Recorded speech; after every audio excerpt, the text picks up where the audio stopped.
பண்ணிப்போம். First take and second take.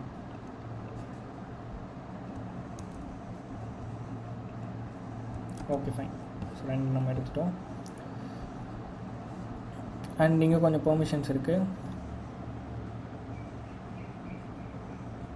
So wifi state நான் சொன்னேன் இல்லை, லைக் வைஃபை கனெக்ட் ஆகிடுச்சுன்னா அதோட வைஃபையோட SSID BSSID அந்த மாதிரி டீல்ஸ் வந்து எடுக்கிறதுக்கு இந்த வைஃபை ஸ்டேட் பெர்மிஷன் நமக்கு தேவைப்படும். ஓகேவா?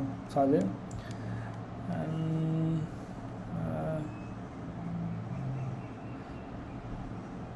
இந்த பெர்மிஷன் சொல்லிட்டு ஒரு டேக் வருது இல்லை, இது வந்து இவங்களோட டிஃபால்ட் பேக்கேஜ்லேயே வந்து இவங்க வந்து லைக் அசைன் பண்ணியிருக்காங்க.